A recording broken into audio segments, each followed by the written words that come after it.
Hey, today let's talk about what a customer journey is. A customer journey is the journey that your customers have from the moment that they actually discover and find out about yourself all the way to the moment that they are a happy customer using your product. Many of the aspects of a customer journey are related to what you do in go-to-market. And today what I want to talk about here are the 5 main steps that this journey is going to entitle for your customers. So the first stage is how you're going to raise awareness. How customers are going to discover you. How are they going to find out about your product?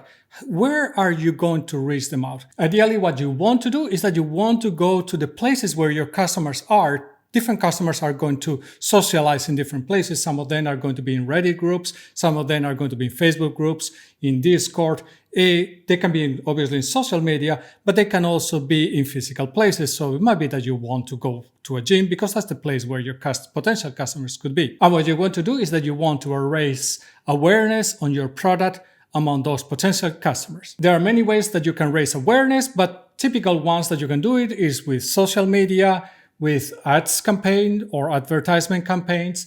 You can do it with affiliate programs and different ways of doing marketing. And also something that is very common nowadays for many companies is that you also want to create content that is going to benefit those customers so they start to know you.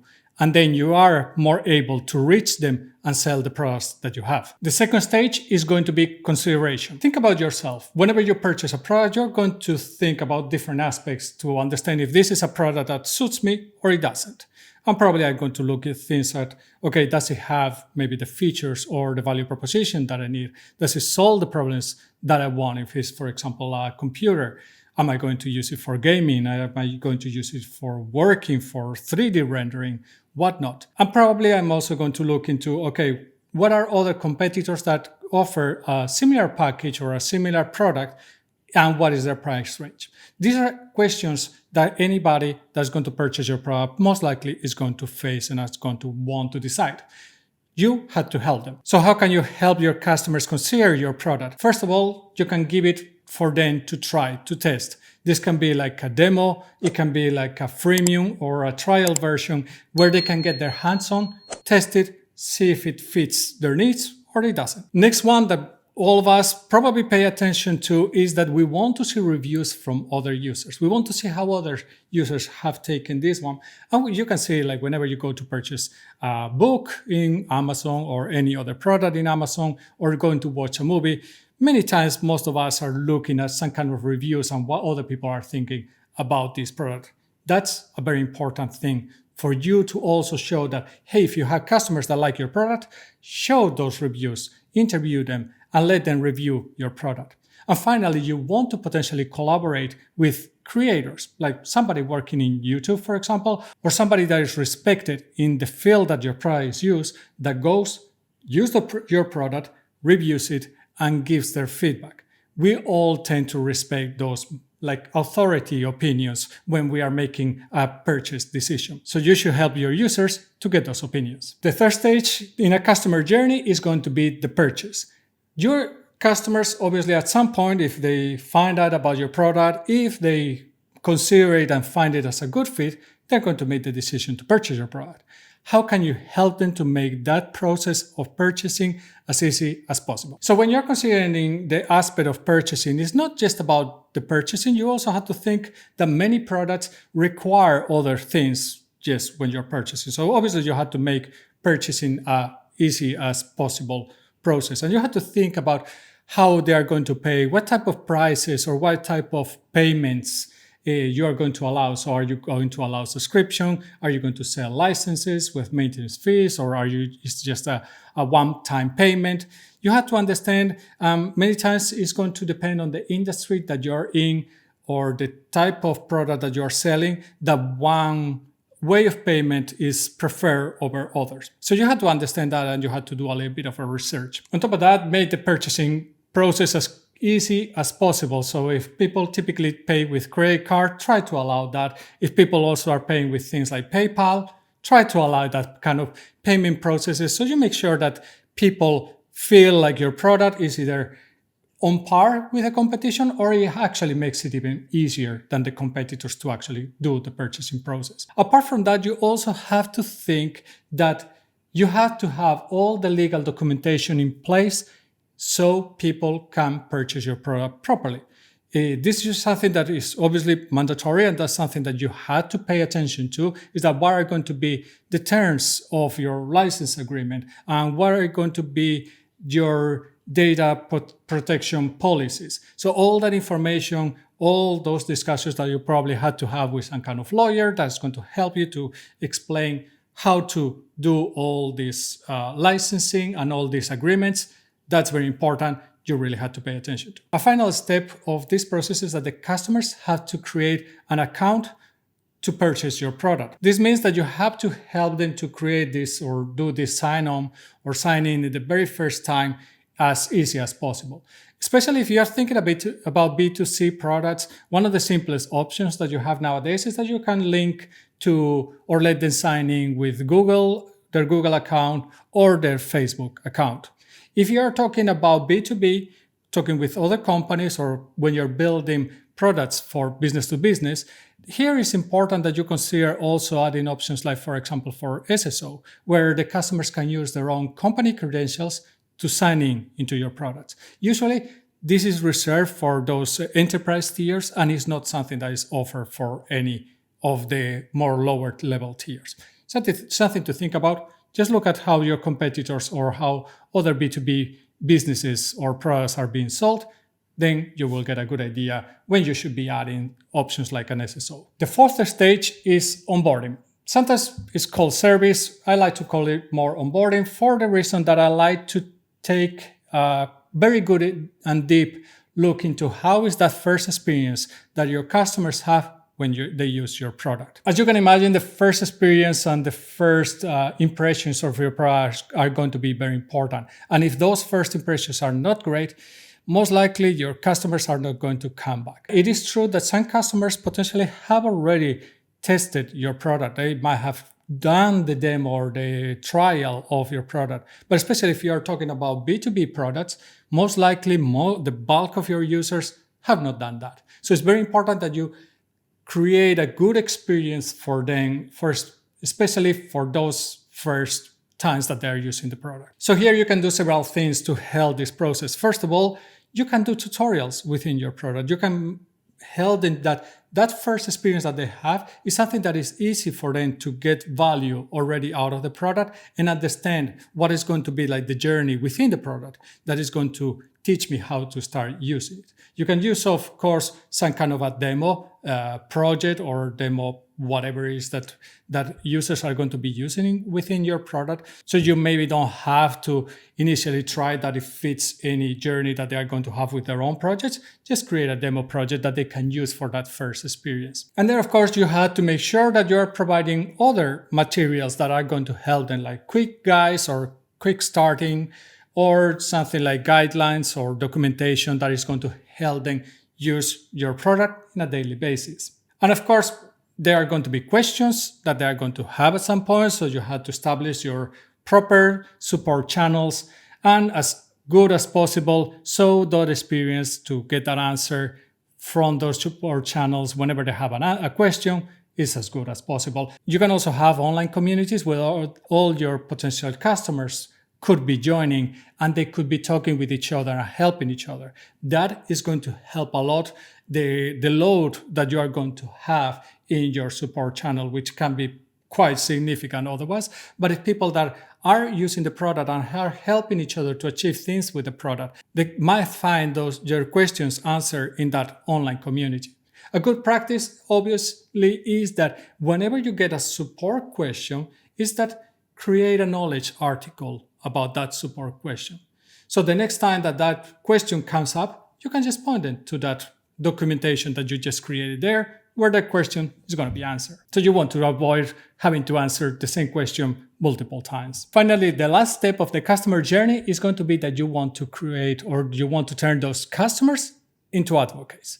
You want not only that your customers are using your product and that they are okay with it, you want them to be happy with your product. You want them to be proud users of your product. You want them that they are actually sharing the love for your product with the rest of the people, especially with the people that are interested in the same area. Of course, You cannot expect that maybe people that are working in B2B are going to talk with somebody that is a friend that it doesn't work in that industry to talk about the software that they are using for editing videos. That might not be very realistic, but it is important that if they're talking with any other video editors, they could be talking about the product that you are providing and that they are loving to use. So how can you help your customers be more loyal to you? First of all, you had to do a great job as much as possible. You had to have an excellent product. You had to have a product that is easy to use. How do you achieve this? Release frequently. Release frequently and bring value to your customers. Very important. If you are not doing that, then potentially they are not listening so much about you.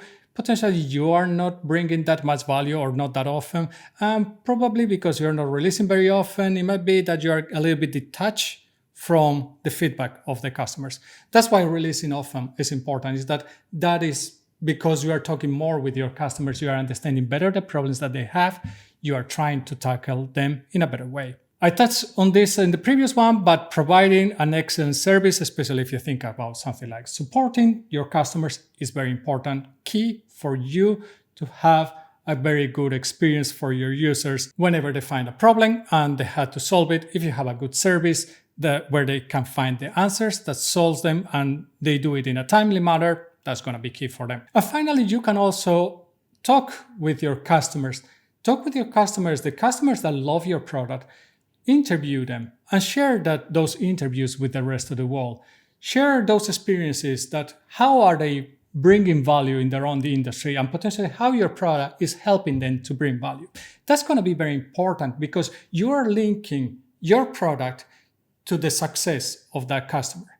And this is something that other customers are going to love to hear. You are definitely creating advocates for your product, and then you are sharing the love to others. So that's what I wanted to talk initially about, the customer journey, but I wanted to continue here because I have created a template that is going to help you track your customer journey. Okay, so I have created a template. It has two versions. It has one version that is just a PDF where it describes the whole documentation of how to do a proper customer journey.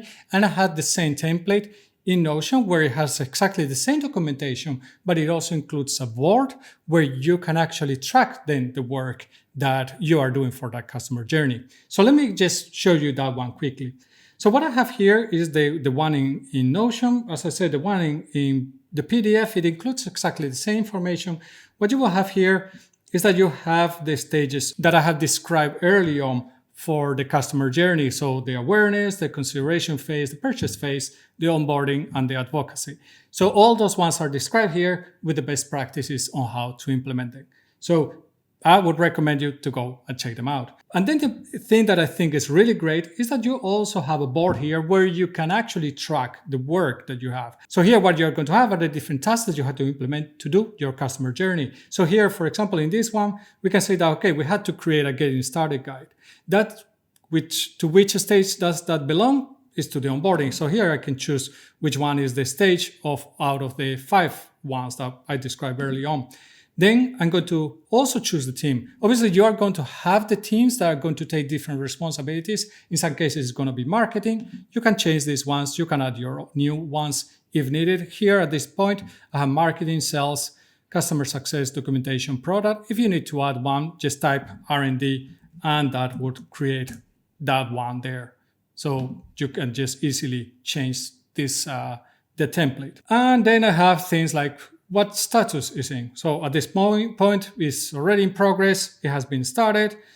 And then I can add also the date that is going to be the window for people to actually implement it. I can say that in this one, the window to implement is actually already has passed. So I also have here traffic lights to show me that am I on time or am I not on time in the planning of this task. Something that can help you understand better in which situation you are. In some cases, some people will like to use something like a board. So no worries. If you want to use something like a board, got you covered. There are several ones already created here. We can go take a look at the board. And here you can already see, hey, we have different tasks that have not been started. These ones are already in progress. These ones have already been done and completed. And you can also see, I changed this one here, that it shows also these tasks organized per teams. Because especially if you are a team, like if I am in marketing, I might not want to see all the tasks. I might want to see only the marketing tasks. So I can do that from here. I can also here just basically collapse all the other teams, and I will just see here which ones are the marketing related tasks. And finally here I have a timeline where I can see in this customer journey, where am I, which ones are the, when they were planned, these tasks, were they completed or not. We can see that some of them have not been completed, in what time, at what time or what date we are in the timeline, and which ones are the upcoming tasks in the future. So this is something that is going to help you to make sure that you can track the progress of the tasks and make sure that you are actually completing them on time. Finally, if it's interesting for you, I already created also separate boards for all the different teams. So if you add any tasks to the original database, so here, whenever I add a new task, so if I add here, let's say one new task, I don't know, what is it? Record video, let's call it. I add it to the, let's say that I'm going to add it for the awareness, and it's going to be part of the marketing team. Then when I go to my marketing team board, I will be shown that new task here.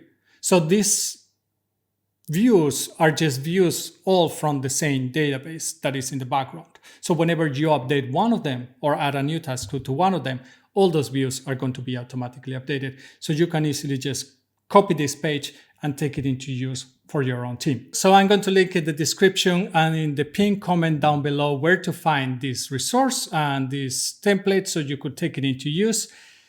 Let me know, how do you do a customer journey? How do you define that experience that the customer is going to have when using your product, how they're going to discover you, how you are going to engage with them, and so on. I know that many people cover this as part of the go-to-market, but I like to describe this as a journey on itself, because then it's easier to take that or be more empathetic with how the customer is going to feel and how you are going to try to help them understand better, discover, consider, purchase, and use your product.